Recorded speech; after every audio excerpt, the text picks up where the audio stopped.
smash, you squish, you mash, you chew you up for brunch, and finish you off for dinner or lunch. Munch, munch, dinner or lunch, munch, munch, dinner or lunch.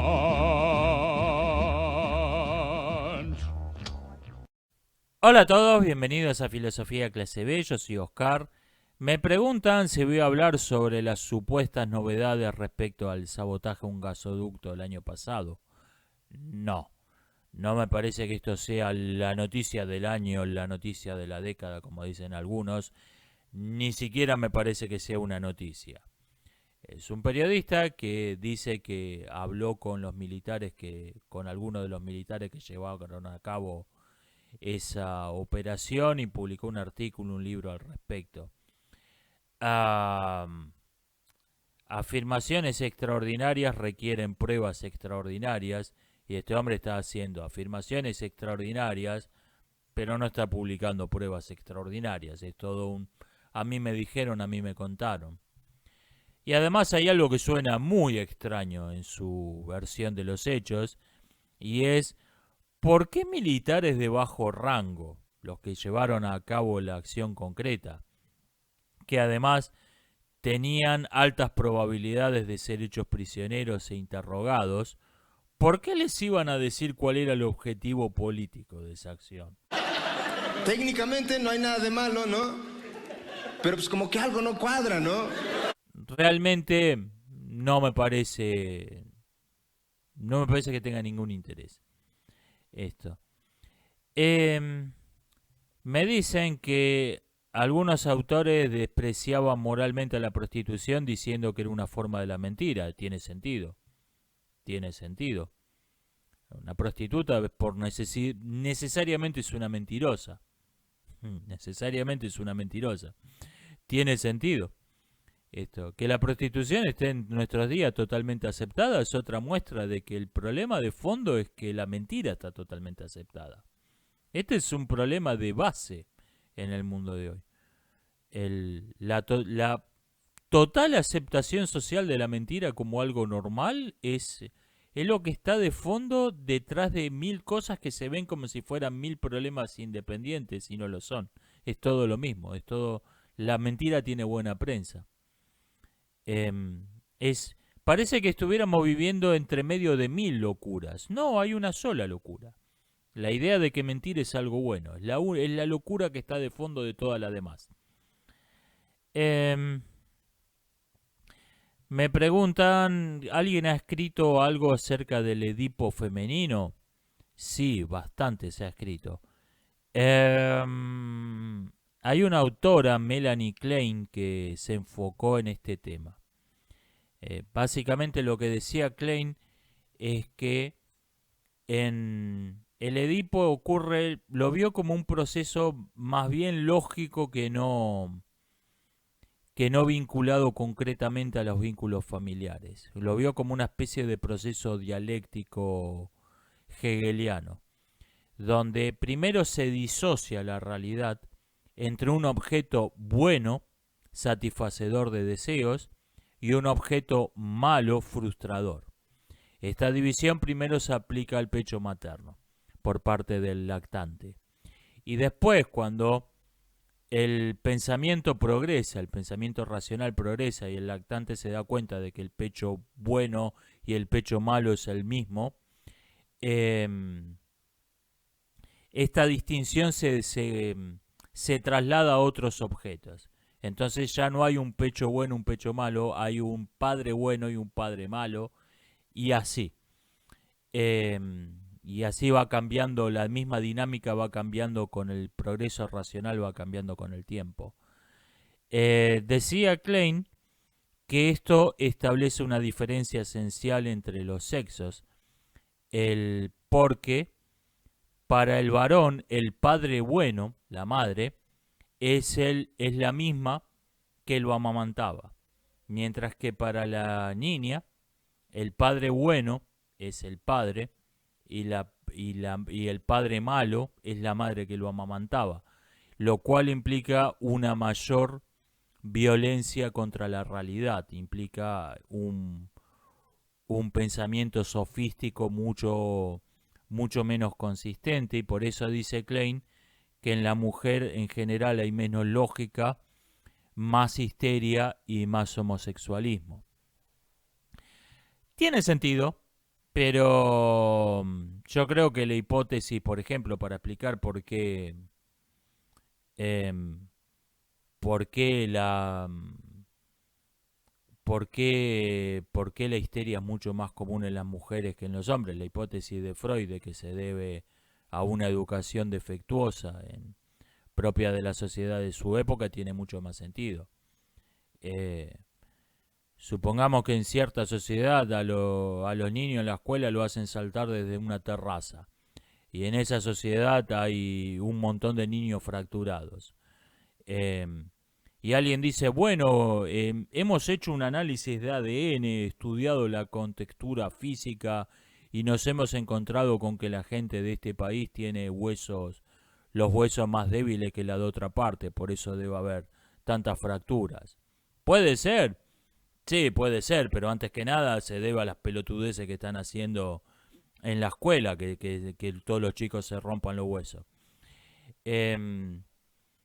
O sea, ante una explicación esencialista, una explicación que dice que hay un problema de base con un sexo, como la de Klein, y una explicación circunstancial, una explicación por circunstancias accidentales como la de Freud, me quedo siempre con siempre prefiero la explicación por causas accidentales.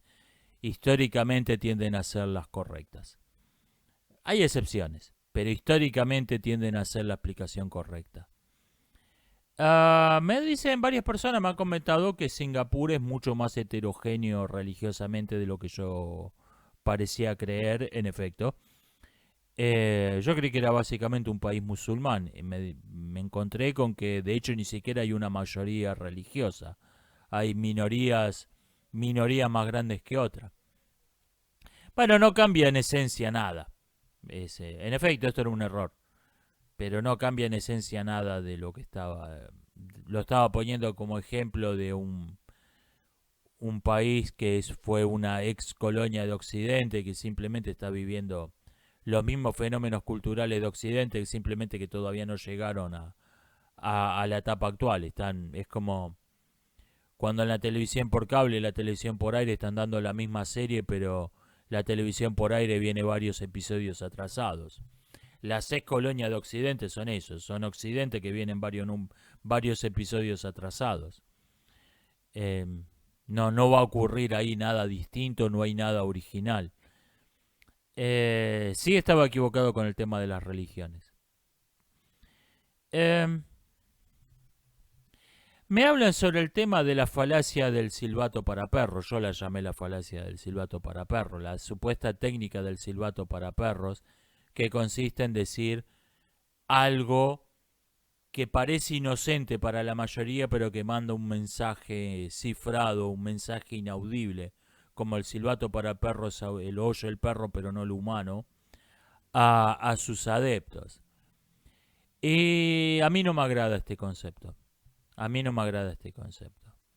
Y me dicen que puede ocurrir, que pueden darse casos. Sí, como yo comenté, pueden darse casos. Hay algo parecido a eso en los grupos sectarios, en los grupos de cultos, donde hay una doctrina interna que no se habla en público y hay una doctrina solo para hacer propaganda. Y en esos grupos te encontrás un discurso que si vos conocés la doctrina interna quiere decir una cosa y si vos conocés y si no, no. O sea, un discurso donde las palabras no se usan en su sentido normal, no se usan en su sentido convencional. Entonces, como las palabras no se usan en su sentido convencional, la persona que no conoce esa especie de lenguaje en clave, que lo oye, interpreta una cosa y el adepto sabe que significa otra cosa, esa frase. Pero eso existe realmente, pero existen grupos minoritarios, existen grupos de cultos y requiere necesariamente, digamos mejor, un unos foros apartados, unas publicaciones internas, unas reuniones esotéricas solo para adeptos, requiere algo así. No es algo que pueda hacer un candidato a presidente, mandar un mensaje a millones de personas para que no lo capten otras millones de personas. Eso es imposible. Lo que va a pasar si se establece como algo, si se establece el silbato para perros como algo, bueno, esto existe realmente, es algo que hay que tener en cuenta. Lo que va a pasar es que todo esto es chiflado, que cualquiera que cree contenido y lo suba a internet los conoce. Todos estos chiflados que viven en su propio mundo y te hacen decir algo que no dijiste, ahora te van a hacer poder meter preso. O sea, estos tipos siempre es un ladrillo que está en el límite de los caracteres aceptados. Y siempre es agresivo. Te escriben un ladrillo en la caja de comentarios. Vi tu video en contra de la independencia de Sumunda. Me parece que sos un malvado títere del imperialismo vendido que no respetás la independencia de los pueblos. Yo no hice ningún video acerca de Sumunda. No tengo ninguna opinión sobre el tema. Me parece que me estás confundiendo con otro. No, no te hagas el tonto. Acá te dejo el link. Ese video habla sobre los 7 mejores dildos surcoreanos y cuáles recomiendo. Sí, a mí no me engañé. Yo sé que en el video decís un montón de tonterías sobre los dildos surcoreanos para distraer, pero a mí no me engañás. Yo sé que el único propósito del video era oponerte a la independencia de Sumunda. Bueno, esos locos ahora te van a poder abrir una causa penal por incitación a la violencia, por apología del crimen o por lo que sea. Así. Ahora no. Si la falacia del silbato para perros se institucionaliza, esos locos ahora te van a poder abrir una causa penal por incitación a la violencia o por algún otro delito. Sin que necesiten aportar otra evidencia que tu video sobre los 7 mejores dildos surcoreanos. No me agrada. No me agrada ese concepto, no me agrada esa idea. Repito, existe algo así en el lenguaje sectario. Pero cuando alguien afirma, mirá, estos tipos, esto que parece que significa A, en realidad significa B, tiene que aportar evidencias concretas que lo demuestren. Por ejemplo, mirá, esto es un folleto de que no es para hacer propaganda, es solo para los adeptos del culto. Yo lo conseguí de X modo. Fíjate, acá dice que A en realidad significa B. Bien, ahí lo acepto, ahí se lo creo. Pero si alguien me dice que captó que algo que estaba diciendo alguien en público en realidad estaba diciendo otra cosa, está oyendo cosas. Está teniendo alucinaciones, está oyendo cosas. Y no me agrada que a una persona se le pueda abrir una causa penal porque alguien oye cosas. No me simpatiza. ¿Qué pienso de la venganza y el perdón? Vea, hay algo que no me agrada de esto en la práctica. Con el perdón tiene que ser algo que hace libremente el ofendido. El ofendido libremente tiene que perdonar. Y no me agrada lo que ocurre por regla general, y es donde el ofensor, el agresor, reclama ser perdonado. Y obtiene el perdón por medio de amenazas de violencia. Esto es una parodia grotesca de la idea del concepto ético del perdón. Y es lo que ocurre por regla general. Es lo que ocurre por regla general. Estos perdones auto-otorgados, estos perdones exigidos, son una parodia grotesca. Eso se llama, hay otra palabra para eso, se llama impunidad. Se llama que la persona que merecía un castigo no lo recibió porque nadie se preocupó en dárselo. Eso es el nombre correcto para eso, es impunidad, no perdón.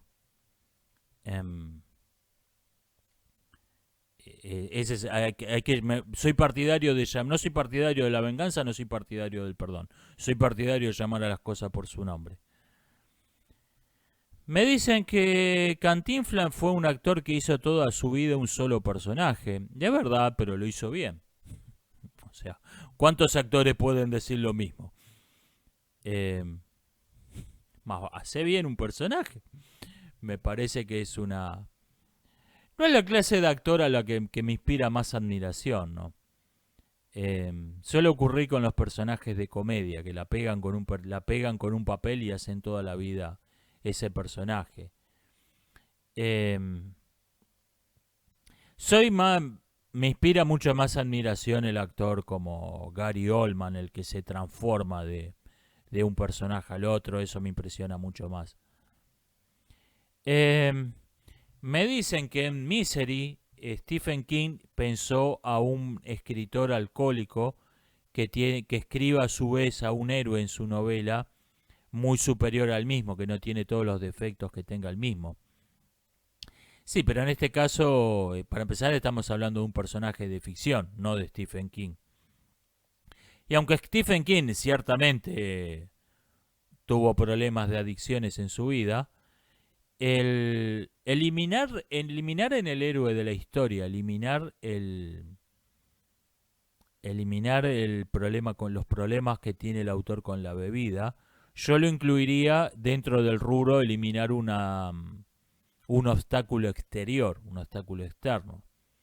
Es como hacer al héroe más valiente. Yo creo que uno puede inventar un personaje mejor que uno mismo, más noble que un escritor puede inventar un personaje más noble que él mismo, haciéndolo más valiente, haciéndolo menos corruptible, sacándole debilidades como el tener una adicción y por otros recursos similares, o sea, eliminando obstáculos externos a la acción. Lo que no puede hacer un autor es crear un personaje que tenga mejor criterio que él mismo, que ante un dilema ético tome una mejor decisión de la que tomaría el autor. Porque si el autor pudiera pensar, bueno, mi personaje debería hacer esto, entonces necesariamente eso implica yo debería hacer esto en esta circunstancia. En ese sentido digo que no puede un escritor pensar un personaje más noble que él mismo.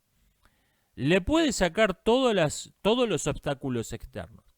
Le puede sacar su pereza, le puede sacar sus vicios, le puede sacar su cobardía, lo puede hacer incorruptible. Mientras que él por ahí, bueno, yo creo que se debe hacer A, pero si me da un 500, hacemos B. Le puede sacar todo eso. Lo que no puede hacer es inventar un personaje que diga se debe hacer A, aunque él, el escritor, crea que se debe hacer B.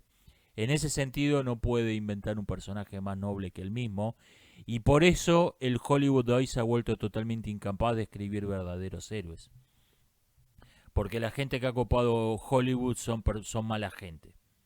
Son mala gente. Entonces son incapaces de escribir un personaje que tenga mejor criterio que él.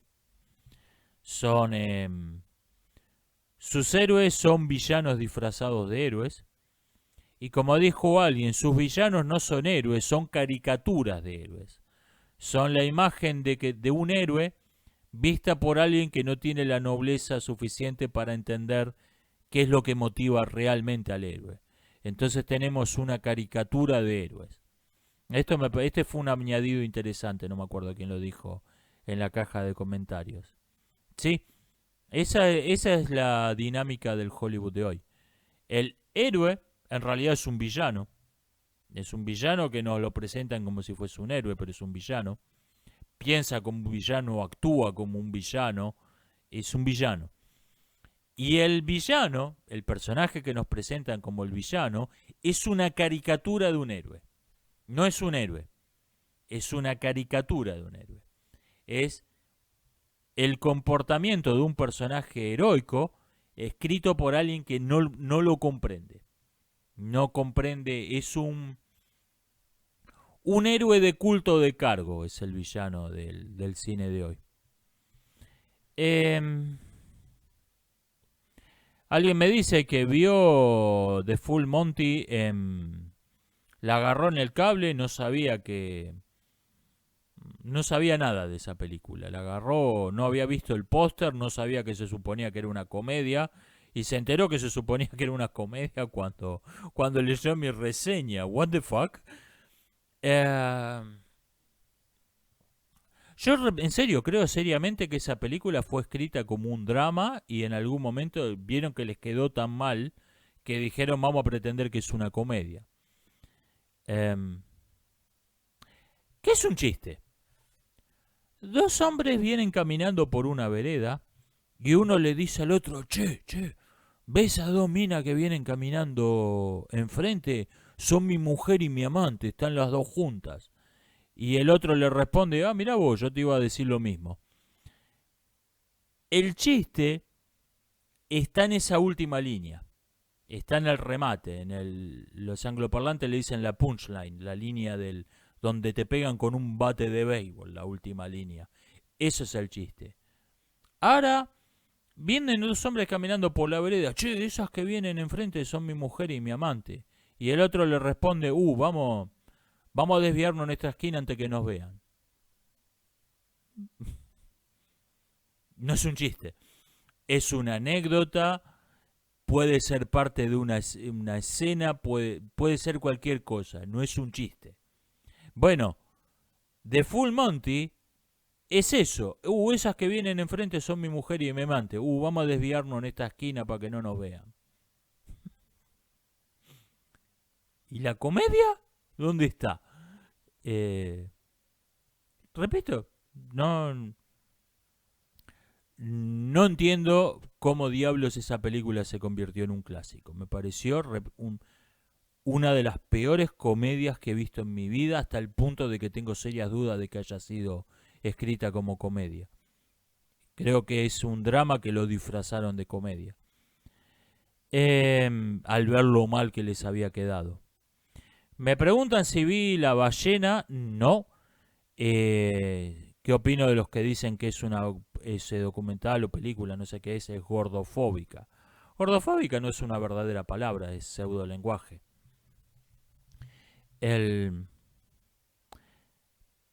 Normalmente usamos las palabras de modo fluido, no nos paramos a pensar en lo que significan, en lo que representan. Nos va llevando a la deriva la gramática del idioma, nos va llevando. Por eso, meter una falsificación idiomática, algo que parece lenguaje y no lo es más fácil de lo que uno podría suponer por sentido común. Cuando uno oye una palabra nueva, un neologismo, tiene que hacerse metódicamente varias preguntas. O incluso cuando oye una palabra que está aceptada. 1. Esta palabra, los hechos abarcados por esta palabra, ¿tienen otra cosa en común además de estar abarcados por la misma palabra? Yo le llamo una manzana roja buga buga, a una puerta de madera buga buga, y a una lamparita eléctrica es buga buga. Y alguien me dice, ¿qué tienen en común una manzana roja, una puerta de madera y una lamparita eléctrica? Bueno, todos son buga buga. O sea, ¿tienen algo más en común además de estar referidas por la misma palabra? 2. ¿Distingue esa palabra entre el hecho y la interpretación del hecho o te está dando un hecho interpretado? Distingue entre, bueno, esto es un hecho y esto es mi interpretación del hecho. Y tercero, ¿La palabra nueva permite decir algo que no se podía decir con las palabras que existían? ¿O incluso dificulta decir algo que con las palabras que existían se podían decir sin problema? Eso creo que son 3 buenos criterios para ver si estamos ante verdadero lenguaje, ante un verdadero neologismo, porque las falsificaciones ideológicas, sí, valga, las falsificaciones idiomáticas se presentan falsamente como si fuesen neologismos, no lo son. Como si fuesen simplemente palabras nuevas, siempre hubo palabras nuevas, el lenguaje cambia todo el tiempo, es mentira. Para distinguir un verdadero neologismo, tenemos que ver si pasa estos criterios.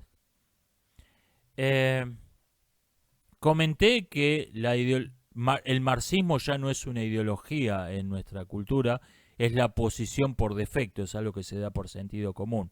¿Me podía extender sobre el tema? Mire, le señalé 4 cosas que proceden de Marx, de Carlitos Marx, diría alguien. Uno, la idea de que todo está determinado por la economía. Y esto, por ejemplo, uno habla con un partidario de Macri, de político supuestamente de derecha, de centro derecha de Argentina, supuestamente, y le dice, mirá, ¿vas a votar a Macri? No. ¿Por qué? Mirá, su política cultural es idéntica a la de Kirchner, sus leyes, no cambió ninguna institución, no cambió ninguna ley, lo único que hizo es reducirle impuestos a sus amigotes empresarios. Y me dice, vos tenés que arreglar la economía y todo lo demás se arregla solo. Eso se llama determinismo económico. La idea de que lo único que importa es la economía porque todo lo demás es un juego de sombras que procede de la economía. Eso se llama determinismo económico, eso es marxismo. Y te lo encontrás hasta en personas que... Te la encontrás esta idea hasta en personas que se ofenderían muchísimo si le decís que son marxistas. Eso. ¿Vos arreglás la economía y todo lo demás arregla solo? Eso es marxismo. 2. La visión del estado de naturaleza que tenía Rousseau. La visión del estado de naturaleza como una comuna hippie, donde no había violencia ni conflicto y todos vivían en armonía con la naturaleza. No importa todas las evidencias que tengamos de 2 siglos de antropología, sepamos que lo brutal que es la vida de los salvajes, que todavía existen algunos, por cierto, esa idea russoñana de que la civilización es en sí una mala idea, está totalmente incorporada. El objetivo, lo mejor que puede hacer una persona es que no se note que existió, es reducir el impacto, minimizar la huella. Estos términos ideológicos se han incorporado incluso hasta el habla popular. A ver, yo quiero dejar el mundo un poco mejor de lo que lo encontré cuando me muera. Quiero haber dejado por lo menos una porcioncita del mundo un poco mejor de lo que era cuando nací. Yo quiero dejar una huella, quiero dejar un impacto. Si es posible, de modo más deseable que no sea contaminando el medio ambiente. Pero quiero dejar una huella, quiero dejar un impacto. Mi ideal en la vida no es que no se note que existí. Mi ideal, la perfección, lo máximo a lo que puede aspirar el ser humano, en mi opinión, no es que no se note que existió, que el mundo, que no haya quedado, cuando muera no quedó ningún rastro de que alguna vez existió. Ese no es mi ideal. Tercero, la historia inventada por el Partido Comunista es la historia oficial. Es el punto de partida de toda discusión sobre el Partido Comunista. Dice que hasta el 1900 los seres humanos teníamos tentáculos y gracias al partido adquirimos brazos y piernas. Eso no se discute. Ahí te aparece el montón de autores autoproclamados de derecha. Bueno, pero tener tentáculos era algo bueno porque te permitía alcanzar las cosas en estantes más altos. El hecho en sí, la afirmación de que hasta hace 100 años los seres humanos teníamos tentáculos no está en discusión. El Partido Comunista tiene la potestad de escribir la historia. A partir de la historia que escribió el Partido Comunista, ahí empieza la discusión. Eso no está en discusión. Ese es el punto de partida previo a la discusión. Y 4, la idea de que la igualdad es una cosa buena. La idea de que la igualdad es un objetivo. Bueno, está bien, a usted no le agrada esta ideología, pero ¿cómo piensa combatir la desigualdad? De ningún modo. La desigualdad es el estado natural del ser humano. Los seres humanos por naturaleza no somos iguales. Porque la igualdad no es un objetivo, no es un objetivo que me interese. Esto, nuevamente, es, ok, tenemos que pensar un modo de combatir la desigualdad. O sea, son marxistas. O sea, son... Este es el problema. No son los partidarios, los pelotudos que leen Das Kapital y creen que eso es la revelación del sentido del universo. Esas son minorías, no tienen importancia. Lo que importa realmente es este marxismo que se ha convertido en sentido común, que se da por sentado. Es la posición por defecto. Y de hecho, cuando vos te oponés, pareces una especie de loco que está negando que 2 más 2 sean 4. Es algo que todo el mundo da por sentado al empezar la discusión. Esto es postulado marxista, que todo está determinado económicamente, que la igualdad es algo bueno, que el estado de naturaleza es algo maravilloso y que la historia es lo que dice el Partido Comunista que es la historia. Estos postulados se han convertido en sentido común. Me preguntan también, he afirmado que después de lo woke vendrá el fundamentalismo religioso en nuestra civilización. ¿Me puedo extender sobre este tema? Me refiero a que son los únicos verdaderos opositores que existen. Son los únicos verdaderos opositores que existen. Y en algún punto, cuando el discurso oficial obligatorio lleve a la gente la enfrente con que el discurso oficial los va a destruir, los va a matar, se va a activar el instinto de supervivencia y va a buscar, bueno, ¿qué otra opción hay? Y se va a encontrar con que hay una sola opción, que es el fundamentalismo religioso. Esto ya pasó en otras partes. Y, o sea, nosotros somos en este caso los que vienen un par de números atrasados. Esto ya pasó en otras partes. Y no queda otra opción. Porque no, todo otro grupo de personas a las que le desagrade el discurso oficial tiene una cobardía repugnante que le impide atacar el discurso oficial. Entonces son de hecho oficialistas. Son de hecho oficialistas. No importa cuánto desprecien el discurso oficial en su interior. En su interior probablemente el cangrejo haya unificado la física. Si no lo publica, si no lo dice, es un cangrejo. No me importa que tanto desprecie el discurso woke, la mayoría en su interior. Exteriormente son oficialistas. Bueno, estamos todos de acuerdo con el discurso oficial, pero voy a decir esta cosita. No vayan a ver, nosotros decimos que somos opositores, pero no vayan a pensar que queremos cambiar. Todas las leyes van a seguir iguales, todo va a ser, no vamos a cambiar nada. No vayan a pensar que queremos cambiar algo. Decimos que somos opositores, pero no queremos cambiar nada. Alguien dice, bueno, nosotros nos oponemos a X, pero ojo que tenemos un profundo respeto, creemos que la gente que hace esto, que X son seres de luz superiores a los que no merecen otra cosa que adulación y respeto. En algún punto todo el mundo va a decir, bueno, ¿quién no está de acuerdo?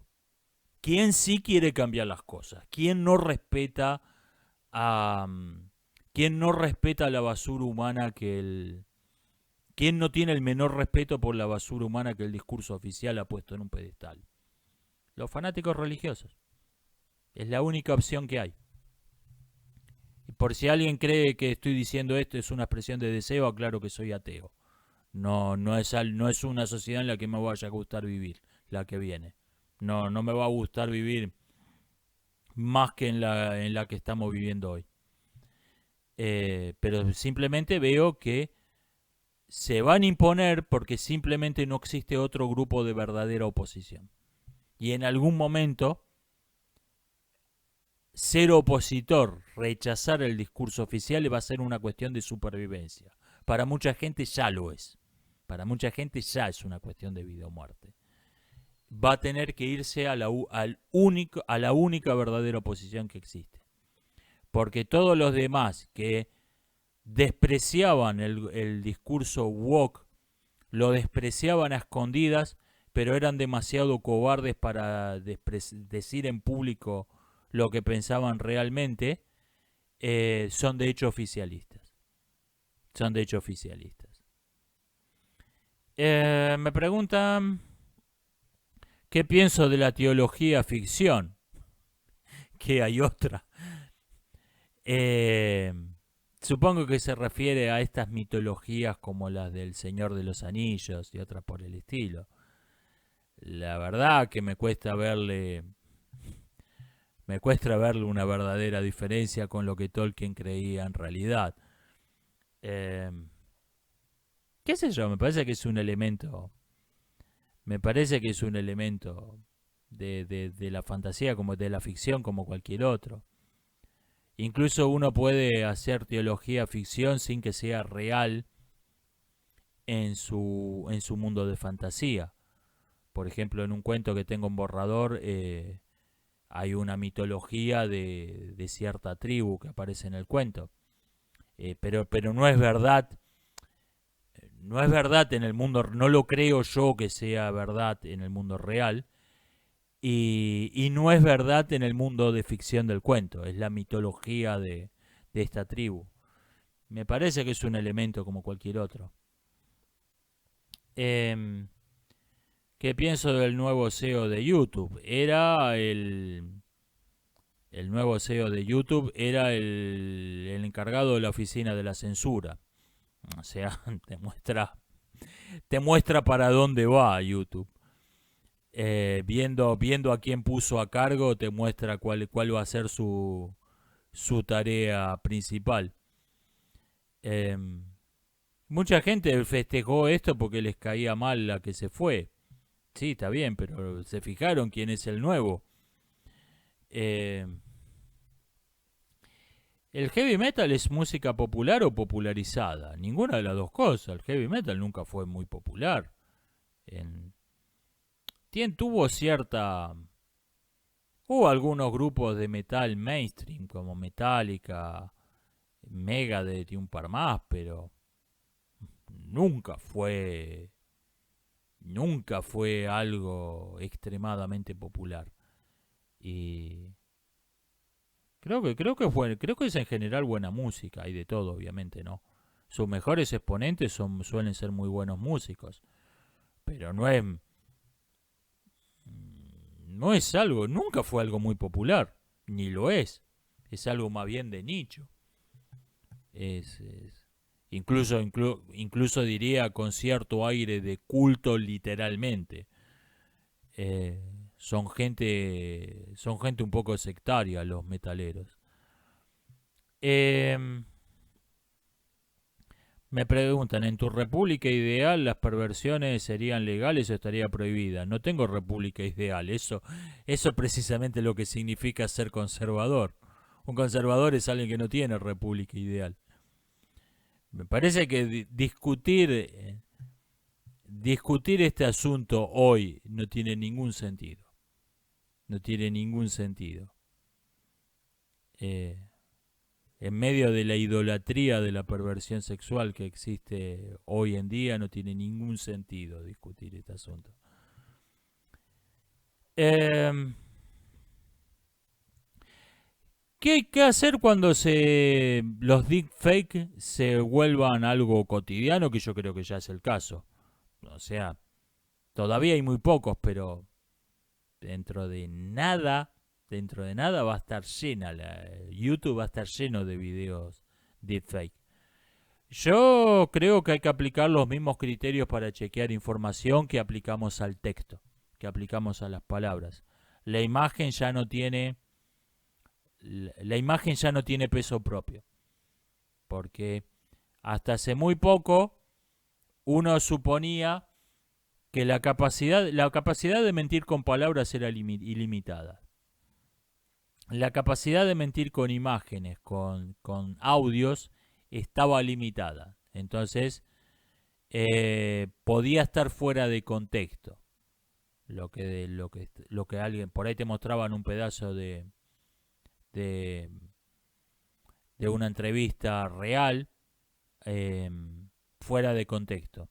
Por ejemplo, es famoso que hay una película de ciencia ficción que aparece una conferencia de prensa, aparece Bill Clinton, que parece que está hablando de que hicieron contacto con extraterrestres.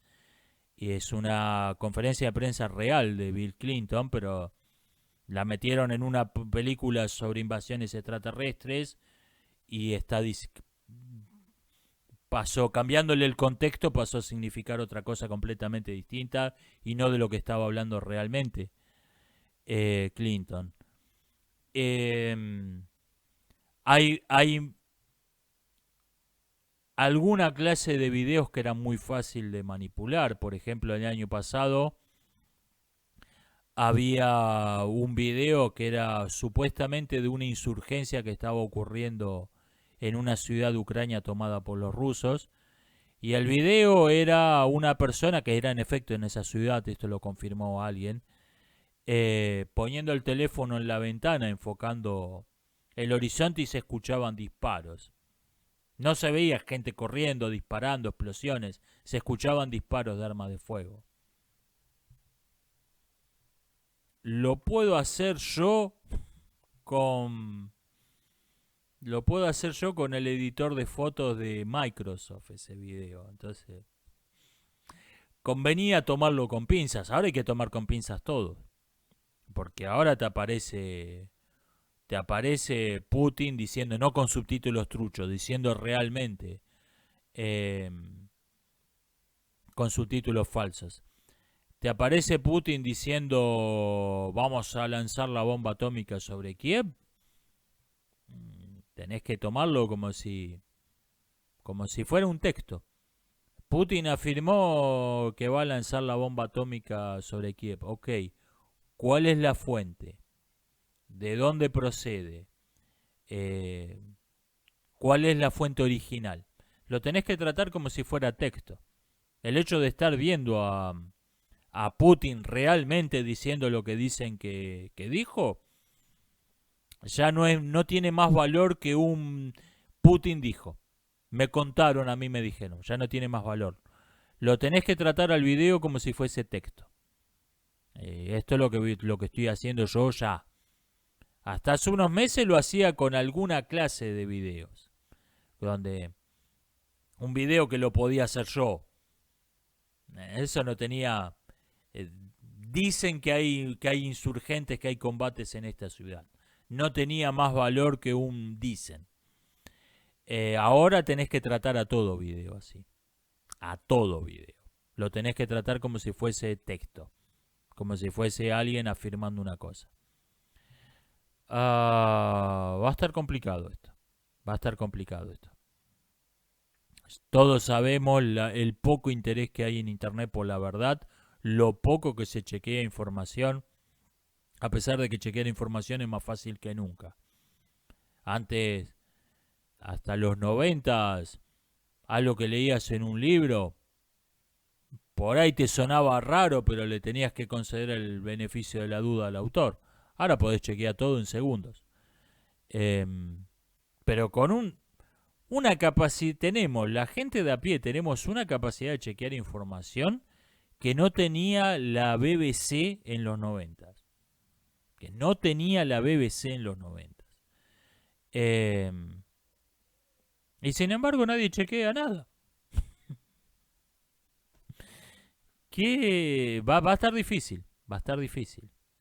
Me dicen que ya hay circulando videos, sí, yo supe de uno de Biden. Me dicen que hay uno de Putin ahora. ¿Sí? Ya es una realidad esto, no es algo que va a ocurrir en el futuro. Ya estamos ahí. Va a estar complicado. La inmensa mayoría de las personas, si le oye decir a Biden, a Putin, a Montoto, algo que no contradiga, que tienda a reforzar cierto discurso ideológico, automáticamente va a asumir que es verdad.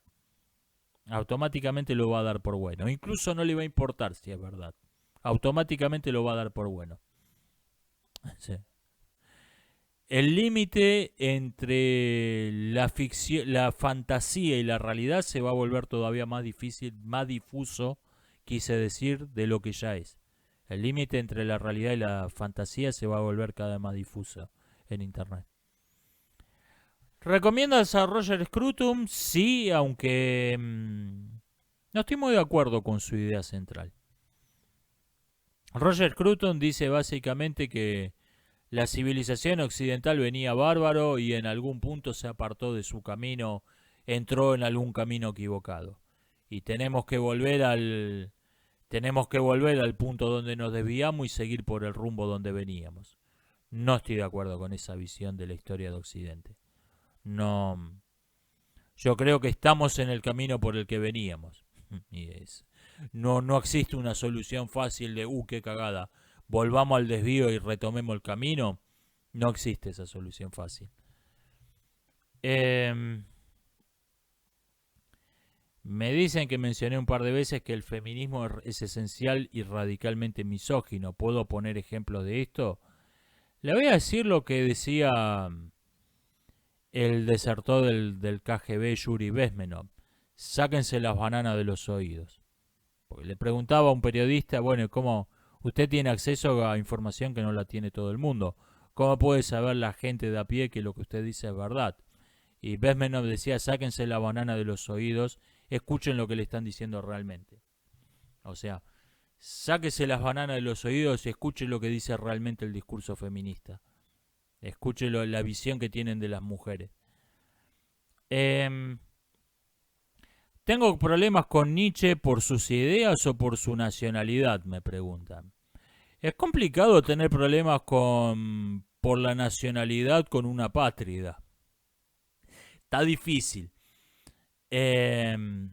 Supongo que usted se refiere a la idea de que Nietzsche fue un autor alemán, que técnicamente no lo fue.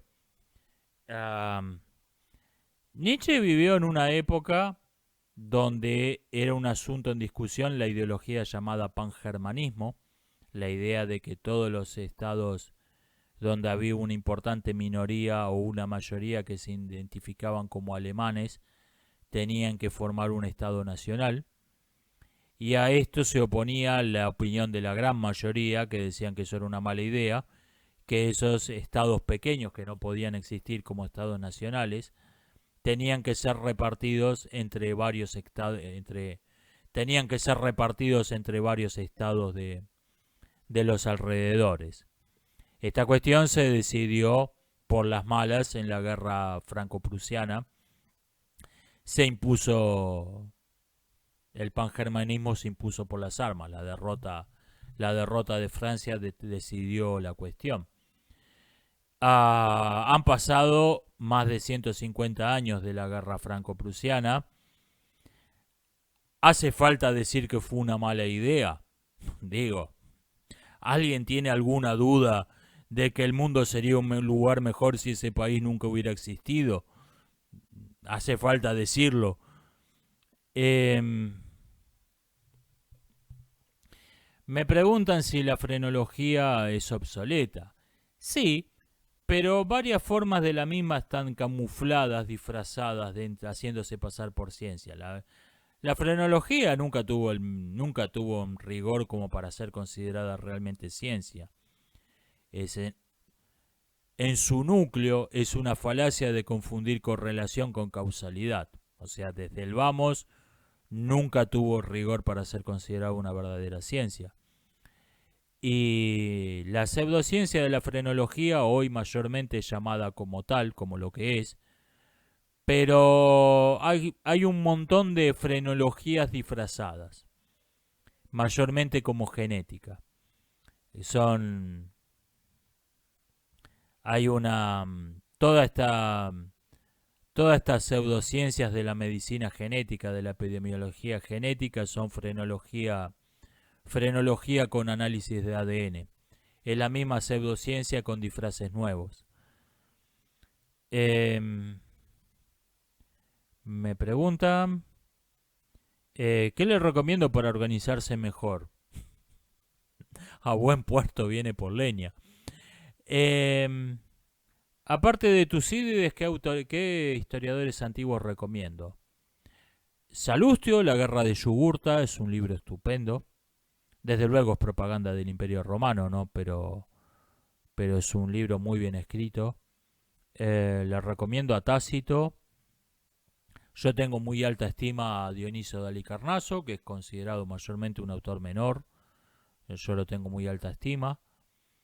Es curioso, la civilización occidental moderna superó a la greco-romana prácticamente en cualquier métrica que tomemos. La ciencia moderna fue superior, la tecnología moderna fue incomparablemente superior, la filosofía estuvo como mínimo a la par, nuestras matemáticas son superiores, nuestras leyes eran mejores hasta hace unos pocos años, nuestra medicina era superior hasta hace unos pocos años.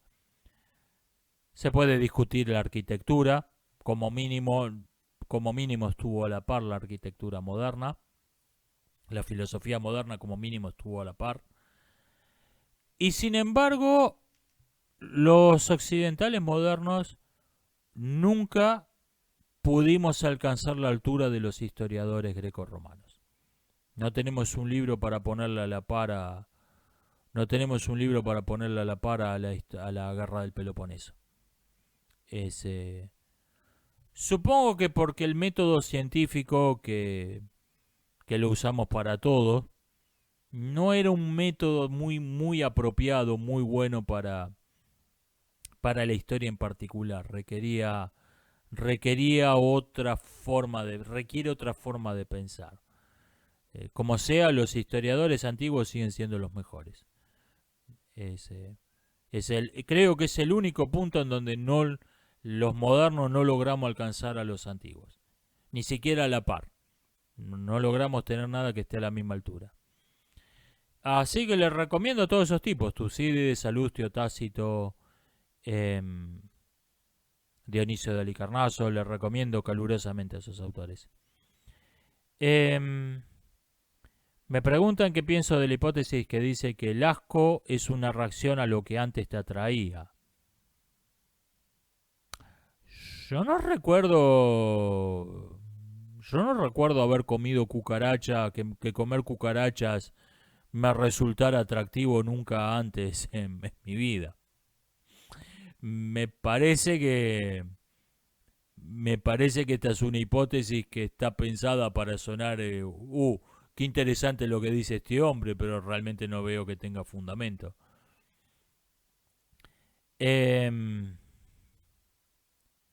Me preguntan, filósofo griego favorito, Anaxágoras. Por ahí unos años atrás, un par de décadas atrás, le hubiera dicho que Diógenes. Pero no, hoy lo tengo en muy alta estima Anaxágoras. Estilo de pintura favorita. Estoy entre el realismo me refiero al realismo, no al realismo socialista, el verdadero realismo, y el neoclasicismo. Esos son mis estilos favoritos. que fue después, a partir de ahí todo fue cuesta abajo. Me gustan algunos impresionistas. Me gustan algunos impresionistas, pero tengo una relación de odio-amor con el impresionismo, porque me gustan mucho algunas de sus obras. Eh, Tipos como Monet han hecho cosas que me gustan mucho. Pero también no dejo de ver que ahí es donde se empezó a ir toda la mierda con el impresionismo. Um, pero bueno, me preguntó cuáles son mis favoritos. Le diría el realismo y el neoclasicismo. Esos son mis estilos pictóricos favoritos. ¿Qué pienso de cierto dictador austríaco como pintor? Yo creo que era un aficionado decente. Lo que pasa que no nos cae muy simpático, no vemos sus pinturas con buenos ojos, entonces todo el mundo la ve buscando defectos. Yo creo que era un aficionado pasable, era un aficionado decente. Eh,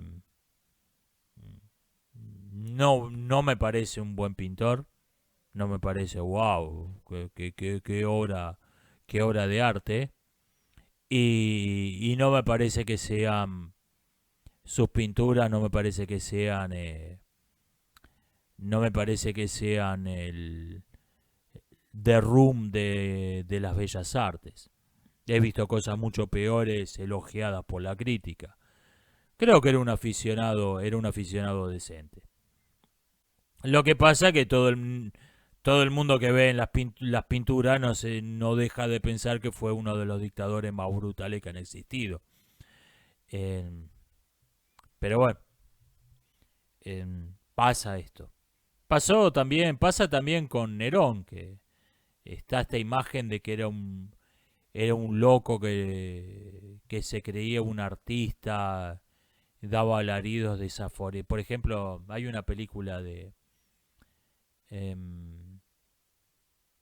me ha olvidado, una de estas películas de romanos de la década del 50 que lo pintan como un loco dando alarido y todos los aduladores cortesanos, oh, maravilloso canto, señor emperador. Eh, Tácito, que está libre de toda sospecha de simpatía por Nerón, dice que era un cantante decente, que era un aficionado bastante decente. O sea, y podemos suponer que Tácito no está hablando por simpatía. Y lo había escuchado cantar a Nerón. Lo que pasa que no hay modo de distinguir al artista del tirano en esos casos. Me preguntan, ¿el partido del pintor austríaco fracasado tomó ideas de Kant y de Nietzsche? De Nietzsche sin duda. El Übermensch, el superhombre, es un concepto nietzscheniano. Por más que este vínculo, algunos fans de Nietzsche lo quieran barrer abajo de la alfombra.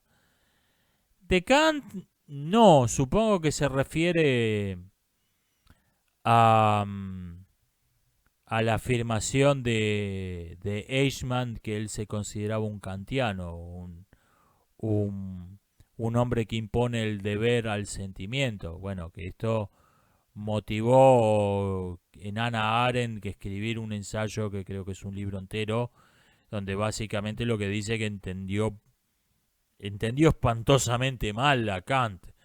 No es esa, no es la ética kantiana no es yo obedezco órdenes, no es así. El Nietzsche, en cambio, yo creo que a Nietzsche lo entendieron correctamente. A Nietzsche entendieron lo que estaba diciendo realmente Nietzsche.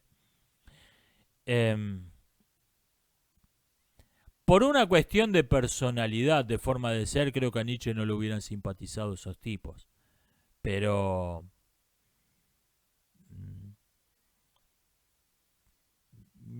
por una cuestión de sentimiento, de feeling. Pero las ideas creo que a Nietzsche creo que lo entendieron correctamente. Me dicen hablé de que no me gusta el concepto de secta culto. ¿Me puedo extender más sobre el tema? Es un concepto que fue útil en algún momento distinguir algunos grupos de manipulación que usaban unas ciertas técnicas. Me fue útil a mí ese concepto en algún momento de mi vida. Pero creo que, o sea, para identificar, este grupo es una secta, me fue útil a mí. Pero creo que en este momento está dejando de ser útil y se está convirtiendo en un instrumento de confusión, en la secta culto. Porque sugiere la idea de un grupo pequeño, extraño, que funciona de modo completamente distinto a la sociedad normal. Esta idea que aparece, por ejemplo, en películas como La otra cordera de 2020, la visión de la secta como un puñado de chiflados viviendo en el medio del bosque. ¿Existen esos grupos? Sí.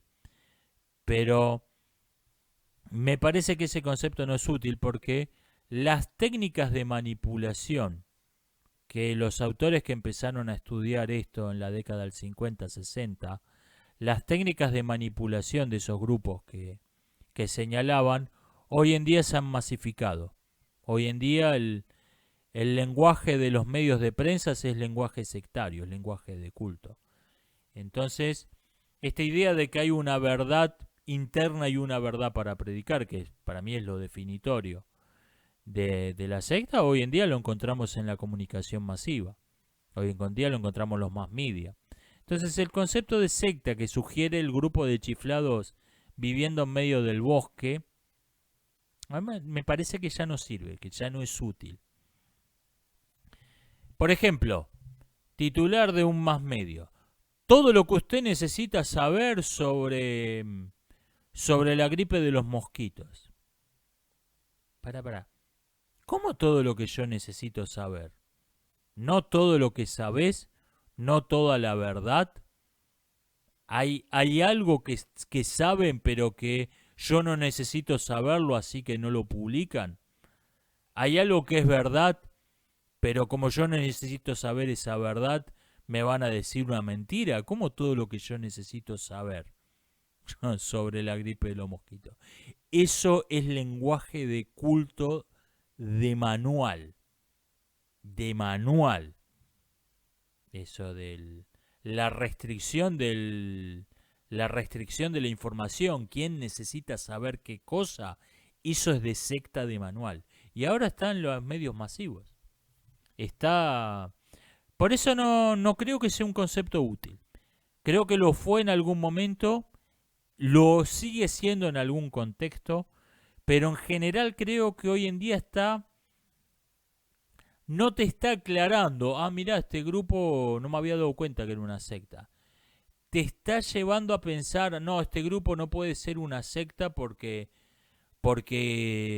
aparecen en la CNN. Las sectas son, como todos sabemos, las sectas son grupos de 20 chiflados viviendo en medio del bosque. Está fomentando eso. Hoy en día no creo que está dejando de ser útil. Me preguntan qué pienso del príncipe Harry de Inglaterra y de su esposa. Vea, como republicano que soy, no puedo menos que sentir una gran simpatía por la familia real británica, quienes están demostrando la superioridad del sistema republicano sobre la monarquía mediante el procedimiento de la reducción al absurdo. Me preguntan qué opino del término políticamente correcto, capacidades diferentes para referirse a la discapacidad. Yo creo que en este caso es muy obvia, es muy evidente la falacia que está detrás de todo término políticamente correcto, de todo término woke. Una persona que no ve, que no oye, que no puede caminar, no tiene una capacidad diferente, le falta una capacidad, que no es lo mismo.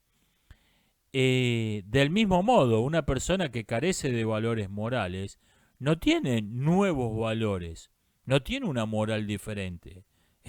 Es amoral, es inmoral. Una sociedad donde no se aplican, el sistema penal no se aplica, tiene una crisis de adicciones que lleva a su vez una crisis de homeless. Donde ningún servicio público cumple con su función. Bueno, es una sociedad que funciona distinto. No, es una sociedad que ha dejado de funcionar. O sea, lo que pasa es que en este caso es muy obvia esa falacia, pero si uno lo piensa un poco, es toda la terminología políticamente correcta es pretender que donde hay algo que no funciona, estamos ante algo diferente. ¿No? Que una discapacidad es una capacidad diferente. Simplemente que en este caso se nota mucho en ese ejemplo. He visto entrenar a adeptos a EMA, Artes Marciales Históricas Europeas en inglés.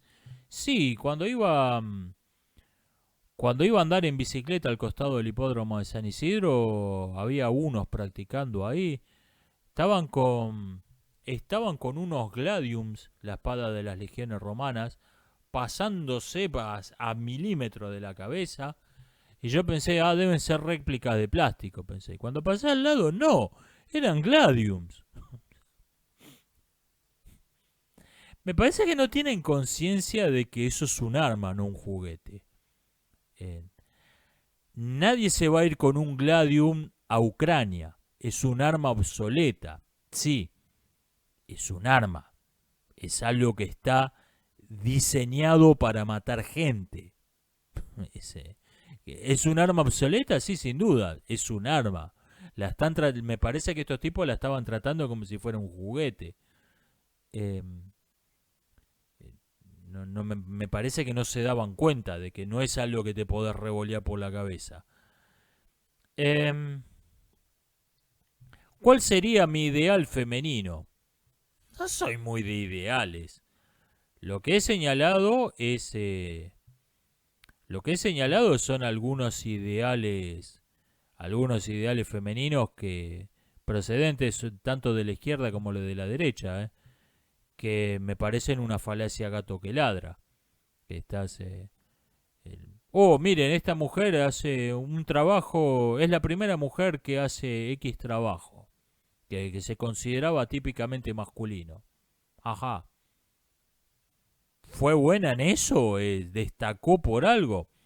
No, pero simplemente se dedica a algo que se consideraba propiamente masculino.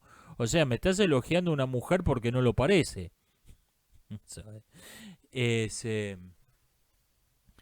Igual cuando un montón de gente había salido a poner a la luchadora de MMA y actriz Gina Carano como el ejemplo de lo que tiene que ser una mujer. No me parece que una persona por la que tengo una gran admiración, un gran respeto por otros asuntos, pero no me parece que alguien que no podría hacer lo que hace si no se inyecta hormona masculina sea un modelo de lo que debe ser una mujer. No estoy de acuerdo. Si tengo que definir, repito, no soy muy fan de los ideales. No soy muy fan de los ideales. Si tengo que definir lo que me parece lo más elogiable, lo más meritorio de la mujer, claramente hay una cosa que indudablemente solo pueden hacer las mujeres, que tener hijos. Y por eso creo que el criterio para juzgar a una buena mujer es antes que nada si es una buena madre, o si no lo es por X circunstancias, o si tiene una edad donde razonablemente no lo es, si vemos que tiene características psicológicas, características de personalidad, características éticas que te llevan a pensar que sería una buena madre. Eso es lo que yo consideraría lo más parecido a mi ideal femenino. Repito, no soy muy fan de los ideales en sí. La idea de tener un modelo, un estándar, aplicado a los seres humanos no me simpatiza. Pero bueno, lo más parecido a mi ideal femenino es eso. Una buena mujer tiene que ser antes que ninguna otra cosa una buena madre. Me dicen, porque señalé, me llamaba la atención que los 4 canales que más siguen los seguidores de filosofía de película eran de 3 o incluso 4 liberales, siendo que yo no comparto esa ideología. Una alienada, Tipito enojado, All Hardcore y el Picalibro. El Picalibro técnicamente no es liberal, pero bueno. Me dicen que otro denominador común es que son gente que razona bien. Probablemente a los seguidores de filosofía de película les interesa ver a gente argumentando bien, desarrollando una idea. Tiene sentido. Tiene sentido. Tiene sentido. Me dicen respecto de que dije que cualquier persona que diga que es vegetariana hace más de 3 meses está mintiendo porque no podemos vivir 3 meses sin proteínas. Me dicen que las lentejas y otros alimentos contienen proteínas vegetales.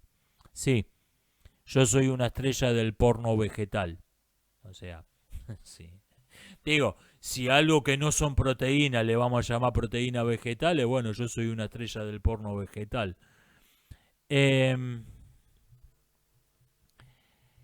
Me preguntan qué pienso del cine chino, si he visto películas como Adiós mi concubina. He visto un par, es un típico cine de subsidios.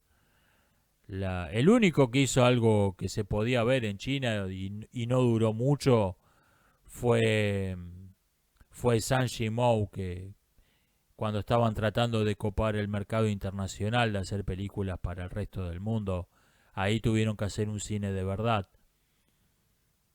Y tampoco me parecen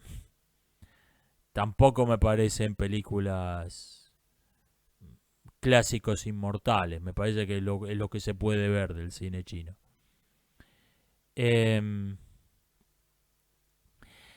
Estaba pensando en una cosa. Esto voy a decirles directamente mi conclusión porque sería muy largo explicar lo que me llevó a esto. Las políticas de segregación racial pueden ser explícitas, como las que tienen cada vez más países, donde vos podés hacer algo si pertenece a cierto grupo demográfico, podés hacer algo y si no, no. Podés tener que pagar un impuesto por ser miembro de un grupo demográfico, no podés comprar algunas cosas, no podés acceder a algunos empleos. Cada vez más países lamentablemente tienen este tipo de políticas. Pero también, y esto creo que fue lo más importante en las décadas anteriores, pueden tener políticas de segregación tácitas, que no forman parte del... No son, bueno, vos si tenés cierto aspecto físico no podés comprar esta marca de automóviles. No son políticas de segregación explícitas, sino que el hecho en sí de que se considera que hay razas superiores y razas inferiores es algo que no está reconocido legalmente, no está reconocido formalmente, pero es algo que se aplica como un postulado tácito en la diplomacia de una nación. Se aplica de modo tácito en la política exterior, sobre todo, de una nación. Y yo creo que a lo largo del siglo XX y buena parte del siglo XXI, repito, en este momento estamos viendo un crecimiento exponencial de las políticas de segregación racial explícitas, formales, legales.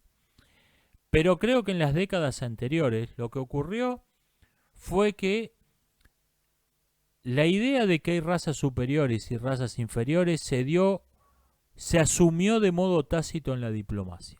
Y fue un asunto central de la política exterior de países hegemónicos como Estados Unidos o como las potencias europeas. Esto. La idea que está explícita en la teoría racial crítica, y es que los únicos verdaderos seres humanos son los blancos, el resto son monos que imitan lo que hacen los blancos. Esto que está totalmente explícito en la teoría racial crítica. Es un postulado tácito que si vemos la política, la diplomacia, la política exterior de Estados Unidos, con los demócratas, con los republicanos, a lo largo de décadas, vemos que eso es un postulado tácito que siempre estuvo ahí.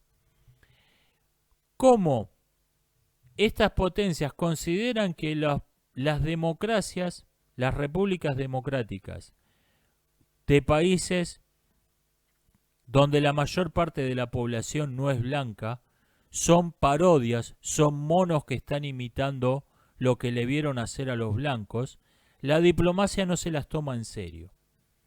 La diplomacia la ve, bueno, sí, una república democrática de tipos que son monos que están imitando lo que le vieron hacer a los blancos. Como tienen esta idea, nunca se las tomaron en serio. Y como no se las tomaron en serio, no le dieron ningún apoyo de ninguna clase, no buscaron establecer ninguna alianza con esos países que tenían la misma forma de gobierno que ellos, y en cambio apoyaron a toda clase de organizaciones criminales en esos países. ¿Por qué? Porque aunque no se tomaban en serio al gobierno, necesitaban alguna clase de contacto local para ir a hacer negocios, para ir a extraer algún recurso natural, incluso para llevar ayuda humanitaria, para hacer obras de beneficencia. Necesitaban ponerse en contacto con alguien. Necesitaban a alguien que les garantice que no los iban a cagar a tiros. Mientras iban a repartir comida en estas obras de beneficencia, necesitaban alguien que se asegurara que no los mataran.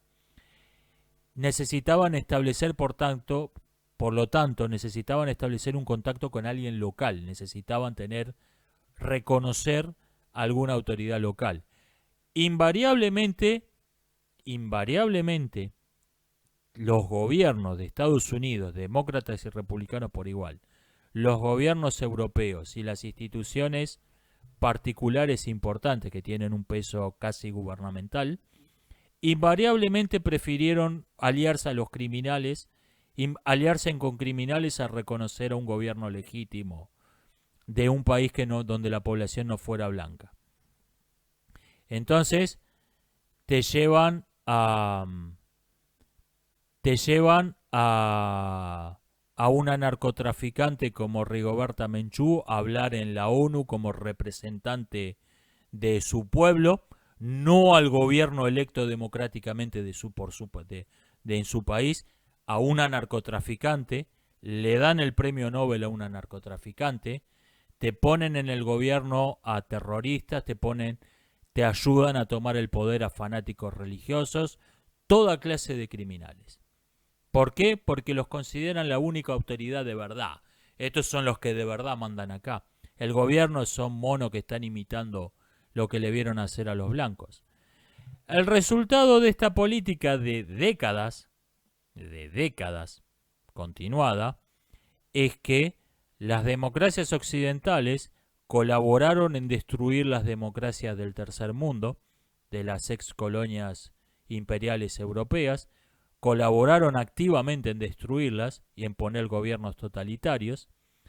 Y hoy en día, como los gobiernos tienden a aliarse con aquellos que se le parecen, China se está encontrando que el trabajo de destruir a las democracias del tercer mundo y poner regímenes autoritarios que se parezcan a ellos con los cuales aliarse, ya lo hizo Estados Unidos.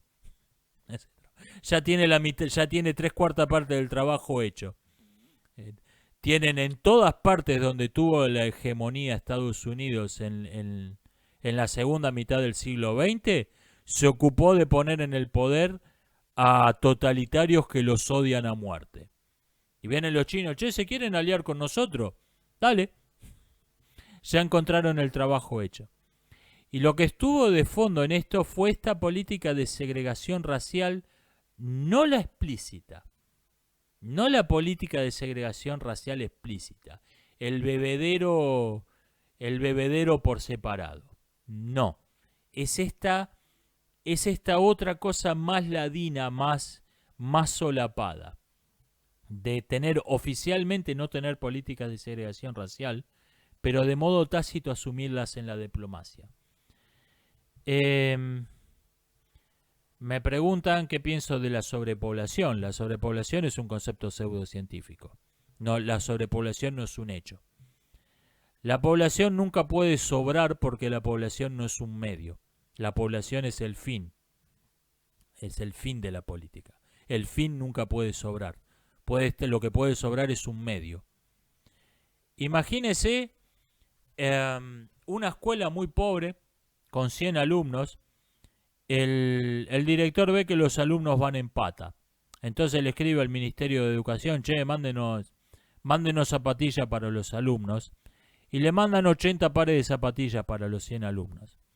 Entonces el director de esta escuela pobre le escribe de vuelta y le dice: nos sobran 40 pies. No, no te sobran 40 pies, te faltan 20 pares de zapatillas.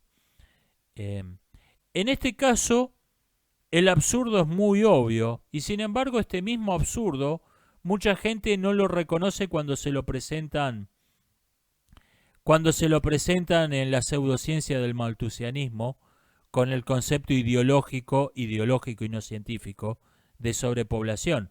Lo que te están diciendo es que sobran pies. No, no sobran pies.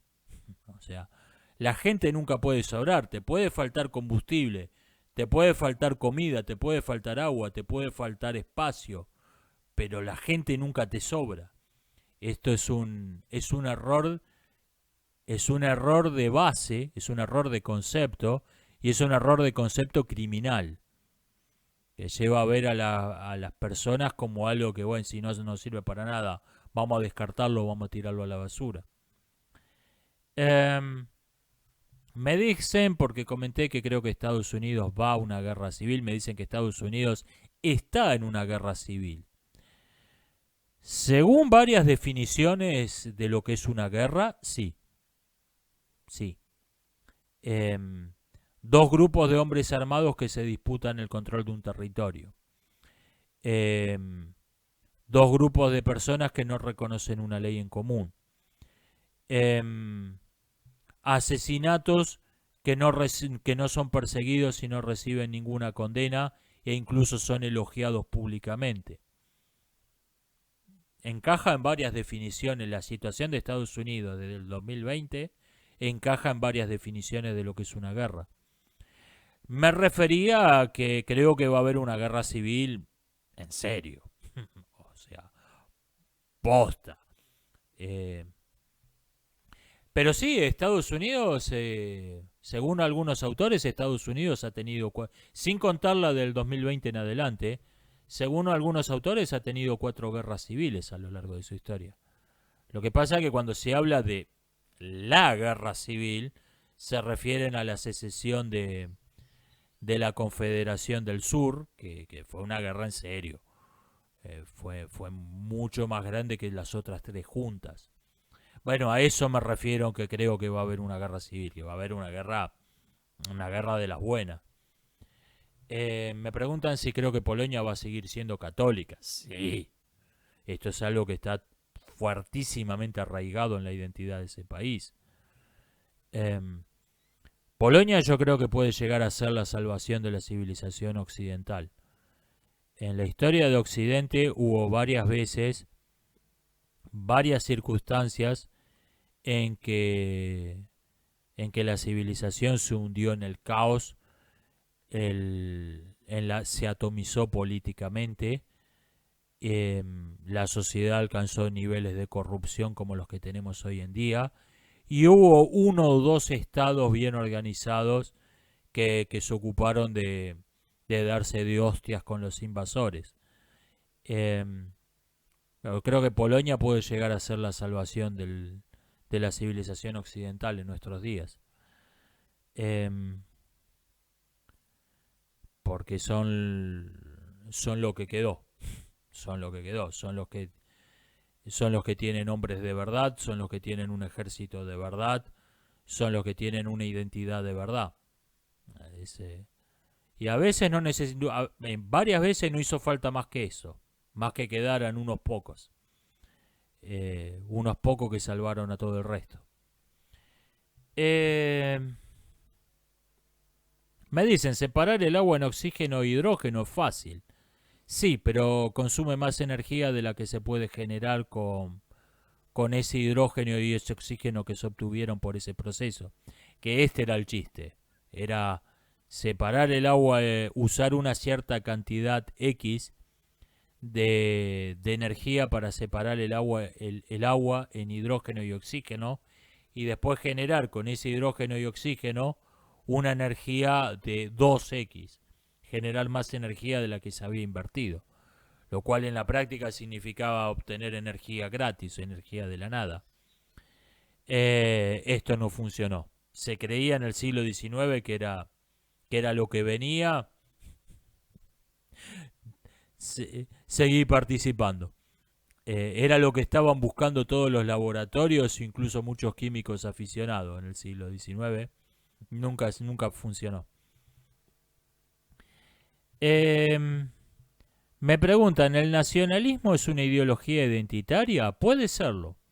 O sea, el nacionalismo en sí no. El nacionalismo es el apego que tiene.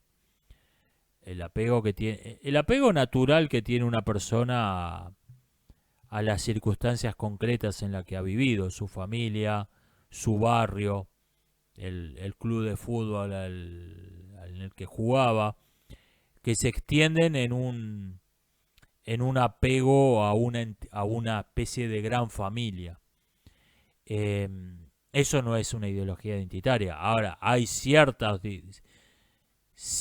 ideología nacionalista donde si vos naciste al oeste de este río, sos un hermano, un compatriota, un ser de luz que forma parte de la estirpe superior, y si naciste al este, sos la escoria de la tierra, sos un enemigo que debe ser mantenido a raya y llegado el caso eliminado. Eso es feminismo geográfico.